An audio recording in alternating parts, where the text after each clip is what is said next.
Red Bull thought they could silence Helmut Marko. Instead, they may have unleashed their worst nightmare.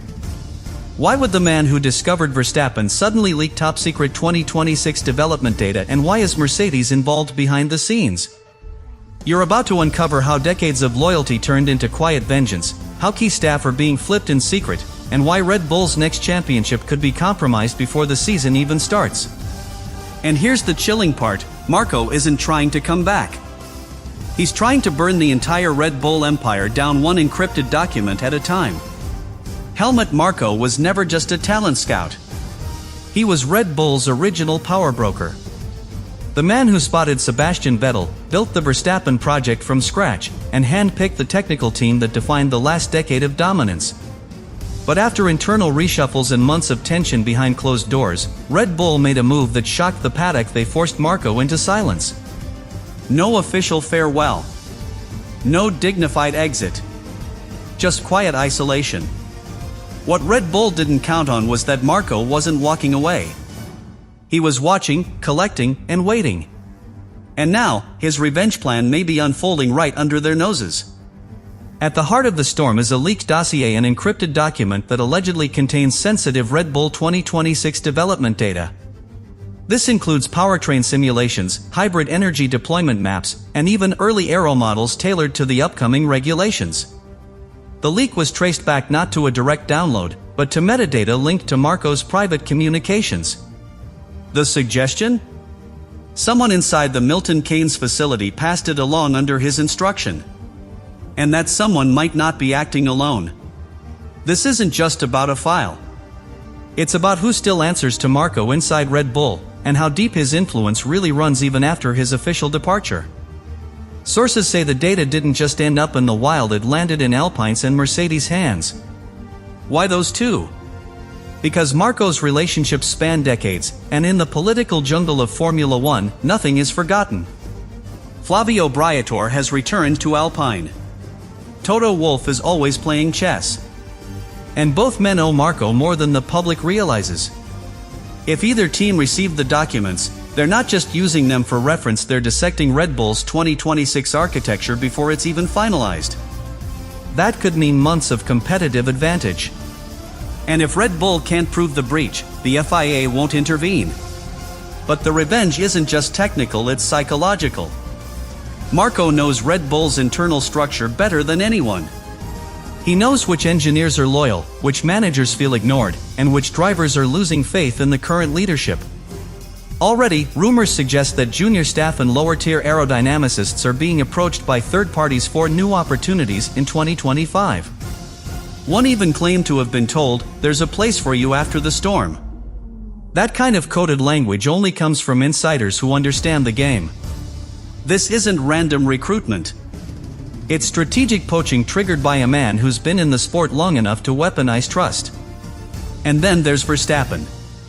The bond between Marko and Max was never just contractual, it was paternal.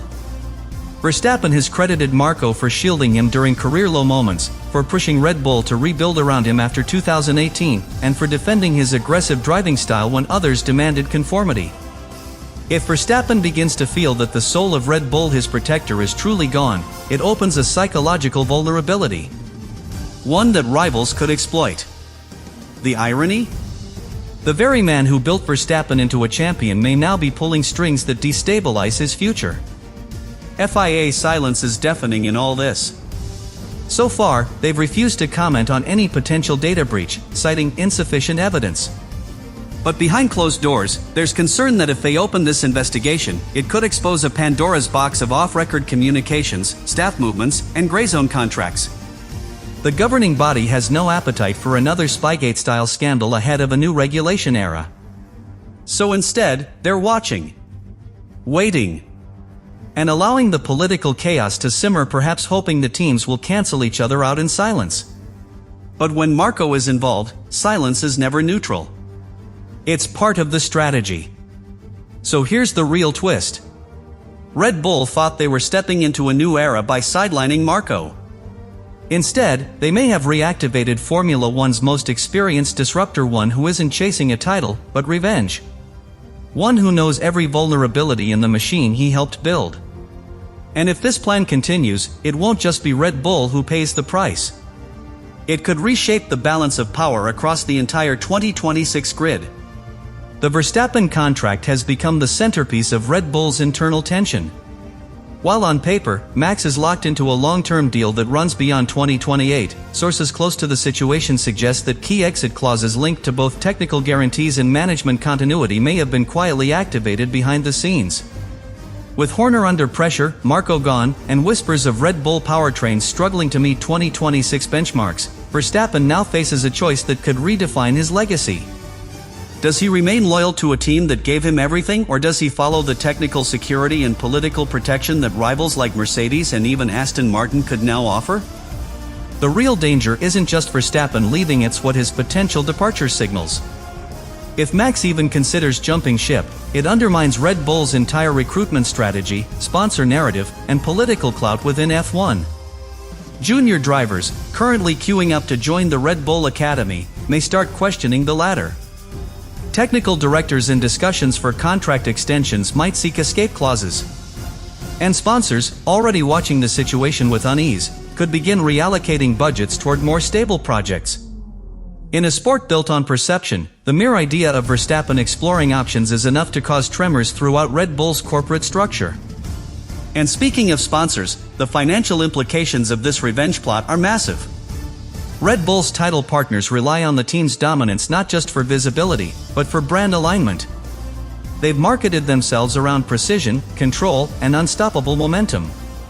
Now, with leadership fractures, data breaches, and revenge narratives taking center stage, that image is being eroded in real time. Several industry insiders claim that 2 secondary sponsors have already frozen activation plans for 2026 pending clarity on team leadership. In other words, they're waiting to see if Red Bull survives the storm or collapses under its own arrogance. Meanwhile, the FIA is in an impossible position. If they choose to investigate the leaked 2026 data, they risk triggering a full-scale scandal that could drag in Alpine, Mercedes, and potentially even Ferrari should further leaks emerge. But if they do nothing, they set a precedent that off-record retaliation and soft sabotage are now part of the political game. Either choice fractures trust. And in the vacuum of their indecision, the sport risks descending into an off-track battlefield where legal threats, backroom deals, and media warfare replace technical competition. For a governing body already criticized for inconsistency, this could become their biggest credibility crisis since Abu Dhabi 2021. Behind the scenes, Alpine and Mercedes are already positioning themselves to benefit. Alpine, still restructuring under Briator's guidance, sees an opportunity to leapfrog the midfield chaos by aligning itself with Marko's intelligence network. Mercedes, meanwhile, has everything to gain from a Red Bull collapse. Not just on track, but in negotiations with Liberty Media, engine supplier positioning, and regulatory lobbying. If Marko's leaks continue, and if Red Bull fails to plug the holes, 2026 could begin with a shock realignment, Mercedes on top, Alpine as a credible challenger, and Red Bull scrambling to recover technical ground they once dominated. Even within Red Bull Racing, the trust fractures are becoming harder to ignore. Team insiders suggest that departments once tightly coordinated, especially between aero and power unit development, are now experiencing delays, duplicated work, and strategic miscommunications. It's the kind of dysfunction that doesn't immediately show up on lap time, but reveals itself across a season in reliability issues, weak upgrades, and missed windows of opportunity. And here's the kicker, Marko likely predicted this. He knows exactly how Red Bull's internal rhythms function. And he understands that even the smallest disruption, if applied in the right places, can ripple outward until the whole operation starts to creak. So what happens next? Does Red Bull go on the offensive, launching a legal investigation into the leaks and attempting to root out the insiders still loyal to Marko? Or do they bunker down, try to survive the media cycle, and hope the on-track performance drowns out the political noise? One thing is clear, in a sport where power is rarely lost in public, it's lost in the shadows. Red Bull is learning just how dangerous a quiet enemy can be. And Helmut Marko, once the architect of their golden age, may now be engineering their greatest unraveling yet. If this storyline continues to escalate, the consequences won't just be felt in Milton Keynes, they'll ripple through every factory, paddock, and boardroom involved in the 2026 regulation reset. Red Bull's dominance has shaped the current era of Formula One, not just on track but off it. They've influenced technical clarifications, set the benchmark for aero philosophy, and even shifted how teams structure their driver development pipelines. But now, with Helmut Marko allegedly triggering a silent rebellion, Red Bull may no longer be the trendsetter, they may become the cautionary tale. Because in F1, when a structure begins to crack, it rarely breaks cleanly. It crumbles from the inside out. The most dangerous part of this saga is the timing. We're at a crossroads in the sport. The 2026 regulations promise to redefine the balance of power, not just by limiting combustion engine reliance, but by forcing teams to adapt their entire aerodynamic and thermal philosophies around energy recovery. Every team is recalibrating their foundation. Which means, if Red Bull loses their internal cohesion now, if key staff leave, if secrets continue to leak, if morale dips, they'll enter that reset already compromised. Their head start becomes a handicap. Their dominance becomes dead weight. And worst of all, their rivals won't wait. They'll strike. And what about Verstappen? As the dominoes fall, his position becomes more fragile than ever before. If Red Bull cannot provide stability, Max may find himself making the unthinkable choice: remain loyal to a crumbling empire, or seek safety and structure elsewhere. Could we witness a Verstappen move to Mercedes, reuniting with engineering strength and operational efficiency? Or even to Ferrari, with Fred Vasseur crafting a long-term vision? While those scenarios may seem dramatic, remember, no driver is immune to the fear of regression. Max knows that records, legacies, and peak performance are time-sensitive. One wrong environment, and greatness can fade faster than expected. Red Bull's boardroom in Austria is no longer unified. Reports suggest that senior executives from Red Bull GmbH, who traditionally focused on the energy drink business, are now being pulled into F1 crisis meetings. They're not racing people. They're marketing tacticians. And if they conclude that the Formula One operation is losing its narrative, damaging its brand, and becoming more trouble than it's worth, they may start making drastic decisions.